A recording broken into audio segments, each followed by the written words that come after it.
তুফানগঞ্জের বালাভূত গ্রাম পঞ্চায়েতের ৯-এর ২৪৭ এবং ৪৮ নম্বর বুথে তৃণমূল কংগ্রেসের বুথ সম্মেলনের মঞ্চে চটুল নাচ, নিন্দার ঝড় জেলা জুড়ে। বর্তমানে সেই ভিডিও ভাইরাল সোশ্যাল মিডিয়ায়।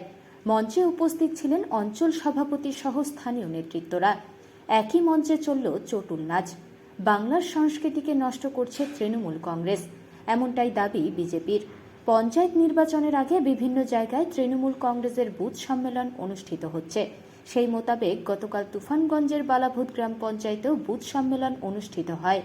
বুথ সম্মেলনের পাশাপাশি এদিন একই মঞ্চে চলে চটুল নাচ, আর তাতেই নিন্দার ঝড় উঠেছে জেলা জুড়ে। এই ঘটনার পর বিজেপি নেতৃত্বরা জানান, পঞ্চায়েত নির্বাচনের আগে সন্ত্রাস তৈরি করছে তৃণমূল কংগ্রেস। বাংলার সংস্কৃতিকে ধুলোয় মিশিয়ে দিচ্ছে শাসক দল। বাংলার সংস্কৃতিকে বর্তমান প্রশাসনিক দল তৃণমূল এরা একদম ড্রেনে নর্দমায় নামিয়ে দিয়েছে।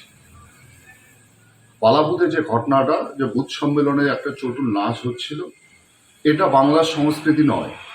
মদ মাংস খাইয়ে এলাকার যুব ছেলেদেরকে মাতিয়ে রেখে পঞ্চায়েত নির্বাচনে যে সন্ত্রাসের একটা পরিবেশ তৈরি করার চেষ্টা করছে তৃণমূল দল, সেই পরিবেশ তৈরি করে, ভয়ের পরিবেশ তৈরি করে মানুষের গণতান্ত্রিক অধিকার হরণ করার একটা চেষ্টা করবে তৃণমূল দল, এবং সন্ত্রাসের পরিবেশ তৈরি করে গণতন্ত্রপ্রেমী মানুষদেরকে ভয় দেখিয়ে এরা ভোট বৈতরণী পার করার চেষ্টা করবে।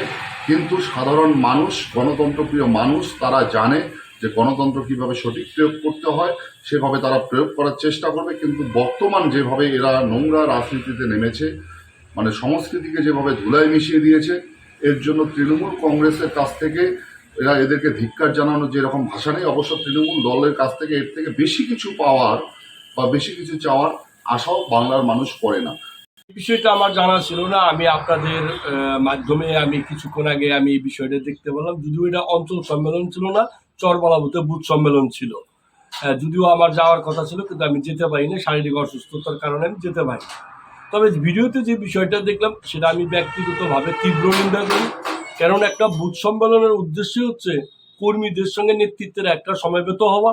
সেখানে বুথের যে কোথায় কোথায় আমার ত্রুটি আছে, কি পদক্ষেপ নিলে আগামী পঞ্চায়েত এবং লোকসভা নির্বাচনে আরও দল শক্তিশালী হয়, সেই বিষয়ে চুলচেরা বিচার বিশ্লেষণ হবে, এর জন্যই বুথ সম্মেলন। কিন্তু সেই বুথ সম্মেলনের পরে সেখানে উদ্দাম নৃত্য হবে, এটা আমি ব্যক্তিগতভাবে কখনোই সাপোর্ট করি না, আমি তীব্র নিন্দা করছি।